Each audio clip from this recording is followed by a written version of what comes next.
کہ ماں آپ کو پانی پیش کرنا تھا، جب پیالہ اپنے ہاتھ سے الگ کیا تھوڑی سی خال بھی اکھڑ گئی، تھوڑا سا خون بھی بہنے لگا کیونکہ پانی برف بن چکا تھا۔ اللہ اکبر، ماں نے بڑی دعاؤں سے نوازا۔ اسی طرح ایک رات والدہ نے ان کو حکم دیا کہ دروازے کا ایک پٹ کھول دو، لیکن رات بھر میں اس پریشانی میں کھڑا رہا کہ دایاں دروازہ کھولوں یا بایاں دروازہ کھولوں، کیونکہ اگر ان کی مرضی کے بغیر میں نے کھول دیا تو کہیں حکم عدولی نہ ہو جائے۔ ایک مرتبہ بایزید بستامی کی والدہ محترمہ نے آپ کو مکتب بھیجا، سورہ لقمان پڑھتے پڑھتے جب اس آیت پر پہنچے، انشکر لی ولی والدیک، اللہ اکبر، اس کا معنی پتہ کیا ہے؟ اس کا معنی بنتا ہے یہ کہ حق مان میرا اور اپنے ماں باپ کا۔ تو کہتے ہیں جب وہ آیت پڑھی تو استاد صاحب سے کہتے ہیں کہ میں ذرا والدہ سے ملنے جانا چاہتا ہوں، ڈیورنگ کلاس درجہ لگا ہوا ہے، آیت پڑھی، ترجمہ پڑھا کہ ماں کے پاس جانا ہے، درجہ چھوڑ کر ماں کے پاس آ گئے۔ اب ماں پوچھتی ہے کہ بیٹا کیوں آئے ہو؟ تو آپ کہتے ہیں کہ ماں میں نے آج قرآن پاک میں پڑھا ہے کہ ماں باپ کا حق پورا کرنا ہے، تو میری عرض یہ ہے کہ دو جگہوں پر میں خدمت نہیں کر سکتا، یا تو مجھے اللہ عز و جل سے ہمیشہ کے لیے مانگ لیجئے، اپنی خدمت میں رکھ لیں، یا اللہ کے حوالے کر دو تاکہ اس کی عبادت میں لگا رہوں۔ ماں نے فرمایا بیٹا میں تجھے اللہ عز و جل کی بارگاہ کے لیے آزاد کرتی ہوں، اپنا فرض بھی تجھے معاف کرتی ہوں، جا رب کی عبادت میں مصروف ہو جا۔ یہ ماں کی خدمت تھی جس نے حضرت بایزید کو بایزید بستامی بنا دیا، اور وہ ماں بھی کیسی تھی جس نے اپنے حق معاف کیے اور بیٹے کو دین کے لیے وقف کر دیا۔ غوث اعظم رضی اللہ تعالیٰ عنہ، پیران پیر شیخ عبد القادر جیلانی بھی تو جیلان سے بغداد جانا چاہتے تھے، ماں سے کہا کہ ماں میں نے علم دین سیکھنے کے لیے بغداد جانا ہے۔ اچھا یہ آج کل جو ٹریول ہے نا، اب تو ٹریول بہت آسان ہے، بندہ صبح کہیں ہوتا ہے شام کہیں ہوتا ہے، پہلے ایسا نہیں ہوتا تھا، پہلے ٹریول بڑا مشکل، بیچ میں بڑا جناب ڈاکو آتے تھے، گھاٹیاں آتی تھیں، بلکہ آپ زیادہ دور نہ جائیں۔ اب یہاں جو بزرگ بیٹھے ان سے پوچھیں 1950-60 میں جو لوگ حج پہ جاتے تھے 5-5 6-6 مہینے کا سفر ہوتا تھا، گاڑیوں میں جاتے تھے، بسوں میں، پاکستان سے بس جاتی تھی حج کے لیے، اور جناب کئی لوگ تو واپس ہی نہیں آ پاتے تھے کیونکہ اتنے مشکل راستے، بیمار ہو جاتے تھے، وہ فیسلٹیز نہیں تھی۔ یہ تو میں آپ کو 50 سال پرانی 70 سال پرانی بات بتا رہا ہوں، صدیوں پرانا سفر کیسا ہوتا ہوگا۔ غوث پاک کی ماں نے آپ کو کیا کہا کہ بیٹا ٹھیک ہے اب جاؤ، اب ہماری محشر میں ملاقات ہوگی۔ ماں نے ان کا حق معاف کر دیا کہ میری خدمت نہ کرو، دین کی خدمت کرو۔ کیسے ماں باپ تھے، اور پھر کیا نصیحت کی تھی کہ بیٹا ہر حال میں سچ بولنا۔ وہ واقعہ یاد ہے نا کہ جب ڈاکوؤں نے آپ کو پکڑا اور آپ نے اپنا مال بتا دیا، اور کیوں بتایا کہ ماں سے وعدہ کیا ہے ہر حال میں سچ بولنا، مال جاتا ہے تو چلا جائے۔ وہ ڈاکوؤں کا سردار رونے لگا کہ تم ماں سے کیے ہوئے وعدے کو پورا کر رہے ہو، میں بھی اپنے ویب سے کتنے وعدے کیے، میں کیوں پورے نہیں کرتا؟ پورے ڈاکوؤں نے توبہ کر لی اور مال بھی واپس لوٹا دیا۔ مگر یہ ماں باپ کی خدمتیں تھیں، یہ ماں باپ کی دعائیں تھیں۔ میں تحدیث نعمت کے لیے اپنے والدین کی ایک بات یہاں عرض کر دیتا ہوں، شاید اور والدین کو اس میں ترغیب ملے کہ الحمدللہ میرے دونوں یعنی امی ابو دونوں نے مجھے بہت پہلے کہہ دیا تھا کہ ہم نے آپ کو اپنا حق معاف کر دیا ہے، آپ جائیے دین کا کام کیجئے، کیونکہ میں بہت زیادہ ان کے پاس نہیں بیٹھ پاتا تھا، ٹریول کافی ہوتا تھا، سفر کافی ہوتا تھا، لیکن میں کبھی کبھی ان سے کہتا تھا کہ میں آپ کی اتنی خدمت نہیں کر پاتا، تو انہوں نے یہی کہا کہ ہم نے آپ کو اپنا حق معاف کیا، آپ دین کی خدمت کیجئے۔ تو اے میرے پیارے اسلامی بھائیوں، جہاں بچوں کو یہ حکم دیا جا رہا ہے کہ والدین کا ادب کریں، ان کی دعائیں لیں، لیکن اگر ماں باپ دیکھیں نا کہ بیٹا اگر دین کی طرف جا رہا ہے، اگر دین کا بڑا کام کر رہا ہے تو انہیں سپورٹ کرنا چاہیے۔ ہم نے ایسا بھی دیکھا کہ کوئی بچہ عالم بننا چاہتا ہے، حافظ بننا چاہتا ہے، دین کا کام کرنا چاہتا ہے، والدین اس کا الٹا دل توڑ رہے ہوتے ہیں، سختی کر رہے ہوتے ہیں، نہیں نہیں تمہیں دیندار نہیں بننا ہے۔ اور ہم نے دیکھا کہ ایسے والدین آگے جا کر سر پکڑ کر بیٹھے ہوتے ہیں، کیونکہ جب بچے کو دین سے آپ روکتے ہیں تو وہ دنیا میں ایسے غرق ہو جاتا ہے کہ بعض اوقات بری لائن میں پڑ جاتا ہے، غلط کاموں میں پڑ جاتا ہے، اور ماں باپ اس کے بعد سر پکڑ کے رو رہے ہوتے، دیندار بننا چاہتا تھا، میں نے دیندار نہ بنایا۔ دیکھو دیندار اور دنیا دار کی مثال سمجھ لو، یہ میں سب کے لیے نہیں کہتا مگر میجورٹی ایسا ہوتا ہے، ایک بار پھر ریپیٹ کر رہا ہوں، سب کو یہ لاگو نہیں ہوتا ہے مگر اکثریت پر یہ ضرور لاگو ہوتا ہے کہ جب بھی بچہ دنیا میں ترقی کرتا ہے نا، دنیا کو کوئی بڑا افسر بن جائے، دنیا میں جناب کوئی بڑی ڈگری لے لے، دنیا میں کوئی بڑا مقام لے لے، تو بعض اوقات ماں باپ ڈرتے ہیں کہ بچے کو کوئی بات بری نہ لگ جائے. بات کرتے میں ماں باپ کو ڈر لگ رہا ہوتا کیونکہ بڑا افسر بن گیا, بڑا سیٹھ بن گیا, بڑا جناب جاگیردار بن گیا, اس نے بڑی ڈگریاں لے لی ہیں. یہ ہے دنیا دار کی ترقی کا نتیجہ. اور اگر بیٹا دین میں ترقی کر جائے نا, عالم بن جائے, مفتی بن جائے, دین کا مبلغ بن جائے, تو اکثریت یہ ہوتی ہے کہ بچہ ڈرتا ہے کہ ماں باپ کو برا نہ لگ جائے. فرق ہے نا. وہ اتنا بڑا مفتی بھی ہوگا کیونکہ اس نے قرآن پڑھا ہے, اس نے حدیث پڑھی ہے کہ ماں باپ راضی ہیں تو رب راضی ہے, ماں باپ ناراض ہیں تو رب بھی ناراض ہو جائے گا. ماں باپ اگر بددعا دے دیں تو اس میں کیا بیڑا غرق ہو جاتا ہے. اچھا, بعض اوقات گناہگار مقبول بارگاہ الہی ہو جاتا ہے, ولی بن جاتا ہے ماں باپ کی دعا سے. اور اگر ماں باپ بددعا دے دیں تو اللہ کی بارگاہ کا مقبول یا نیک بندہ جو ہے نا, وہ بھی کس طرح پھنس جاتا ہے. جریج ایک شخصیت ہے, نہایت نیک اور اللہ عز و جل کا مقبول بندہ تھا. کبھی اللہ عز و جل اپنے پیاروں کو بھی آزمائش میں ڈالتا ہے, جیسے جریج کو آزمائش میں ڈالا. جریج کی بارگاہ الہی میں مقبولیت کا اندازہ اس بات سے لگائیے کہ آپ نے دودھ پیتے بچے کو ہاتھ لگایا, وہ بول اٹھا اور آپ کے بے گناہ ہونے کی گواہی دی.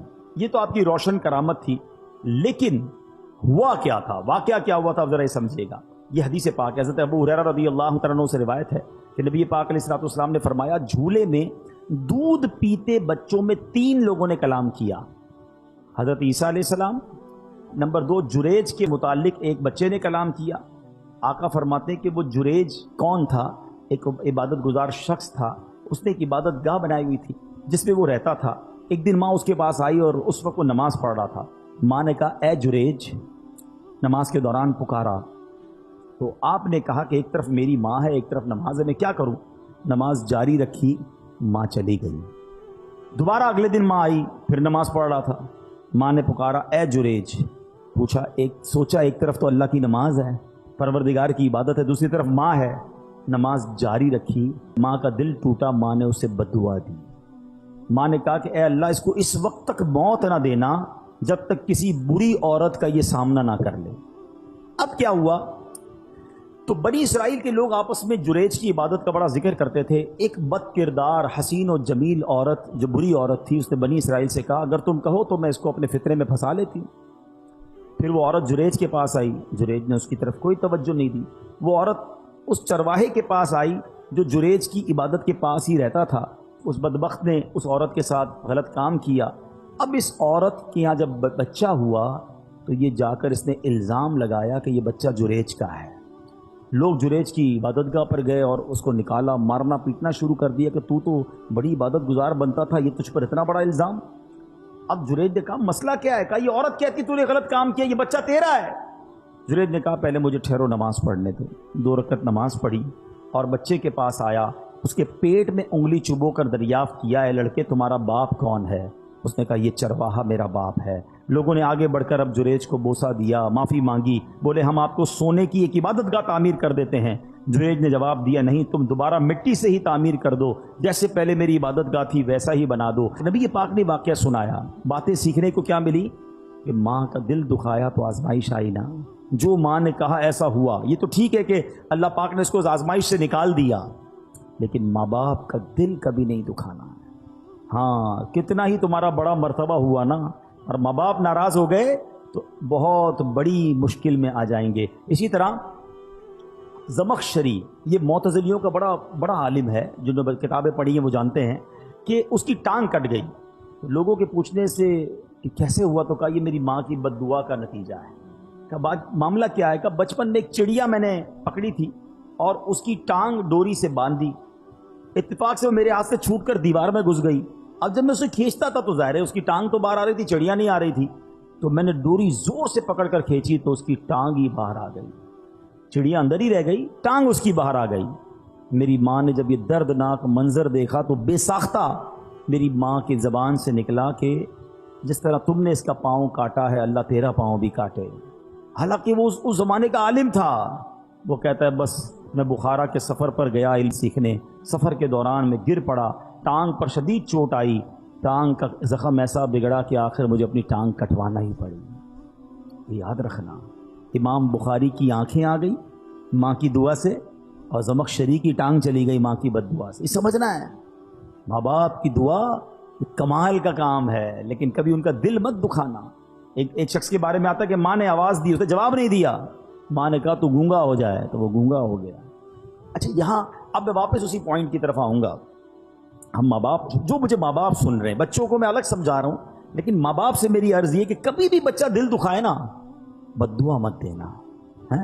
کیا پتا وہ قبولیت کی گھڑی ہو، کیا پتا وہ قبولیت کا وقت ہو اور آپ کی زبان سے نکلے اور وہی کام آپ کے بیٹے کے ساتھ ہو جائے. وہ عورتیں ہماری بہت زیادہ، تجھے کیڑے پڑے، تو برباد ہو جائے، تو خوش نہ ہو، بعد میں آپ کو ہی تکلیف ہوگی جب بچے کو کچھ ہو گیا تو بد دعا نہ دیں. اور بچوں سے گزارش یہ ہے کہ اپنے ماں باپ کی خوب خدمت کریں، ان کی دعائیں لیں، کیونکہ ماں باپ کی دعا تمہارے سارے غم دور کر دے گی. لوگ بعض اوقات بہت سارے لوگوں کے پاس دعا کے لیے جاتے ہیں، اگر واقعی تمہارے پاس ماں باپ ہے نا، ارے انہی کی قدموں میں بیٹھ جاؤ، انہوں نے ہاتھ اٹھا دیے، طوفان ٹل جائیں گے، مشکلیں آسان ہو جائیں گی. اب آخر میں پیارے اسلامی بھائیوں، اپنے بیان کے اختتام میں ان لوگوں سے کچھ بات کر لیتا ہوں کہ جن کے ماں باپ چلے گئے. اب مسئلہ یہ، ماں باپ تو چلے گئے، اب تو دعا تو لے نہیں سکتے. اب ہم کیا ایسا کریں کہ ان کے جانے کے بعد ان کی روح ہم سے خوش ہو جائے، ان کے جانے کے بعد بھی وہ ہم سے راضی ہو جائے اور اللہ ہمیں ماں باپ کے فرما برداروں میں شامل کر لے؟ تو اس کا طریقہ یہ ہے کہ ہم پہلے تو ماں باپ کو خوب ایصال ثواب کرتے رہیں. الحمدللہ جن کو اللہ نے نوازا ہے، جو کر سکتے ہیں، وہ ماں باپ کے لیے مسجد بنا دیں. مسجد نہیں بنا سکتے، مسجد میں حصہ ملائیں، قرآن خوانی، صدقہ جاریہ کے کام، دعائیں، ہر نماز کے بعد ماں باپ کے لیے دعا کرتے رہیں. انشاءاللہ رب کریم اس کی ماں باپ کی روح کو اس بندے سے خوش کر دے گا. کیونکہ اگر بچہ انہیں یاد کرتا رہے گا، انہیں ایصال ثواب کرتا رہے گا. اسی طرح جن کے ماں باپ حیات ہیں، ان کے لیے بھی بڑے پیارے پیارے آداب کتاب میں لکھے کہ ان سے دل سے محبت کریں، ان کو نام سے مت پکاریں، ان کی کنیت سے پکاریں جسے وہ پسند کرتے ہیں. اب جیسے آج کے دور میں ہم امی جان، ابو جان کہتے ہیں، بعض لوگ اپنے ماں باپ کو بھی نام سے پکار رہے ہوتے ہیں. ان سے پہلے نہ بیٹھیں، ان کے آگے نہ چلیں، حتی الامکان ان کے برابر نہ بیٹھیں.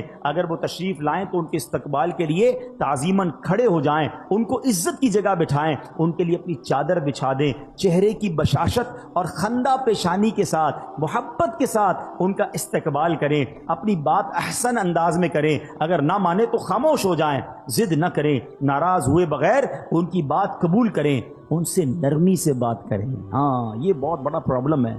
بیٹا جب بڑا ہو جاتا ہے، بیٹی بڑی ہو جاتی ہے، تو سختی سے ماں باپ سے بات کر رہے ہو، ماں باپ کو ڈر لگ رہا ہوتا ہے، ماں باپ کا دل نہیں چاہتا کوئی بات کرنے کو. یار جب بات کرتا ہوں کاٹنے کو آتے ہیں، جب بات کرتا ہوں مجھے ڈانٹتے ہیں. ماں باپ کو کوئی ڈانٹتا ہے؟ توف ہے اس اولاد پر کہ جس سے بات کرنے میں ماں باپ کو ڈر لگتا ہے. ارے ماں باپ سے بندہ بات ایسے کرے جیسا غلام آقا سے بات کر رہا ہے. کسی افسر کے پاس جاتے تو کیسے جاتے ہیں؟ سر تھوڑا سا میرا کام، تھوڑی فائل پہ سائن کر دیں، آپ کی بڑی مہربانی، بہت بہت شکریہ. بس اچھا وہ کہے نہیں اچھا صاحب کوئی بات نہیں، میں کل آ جاؤں گا.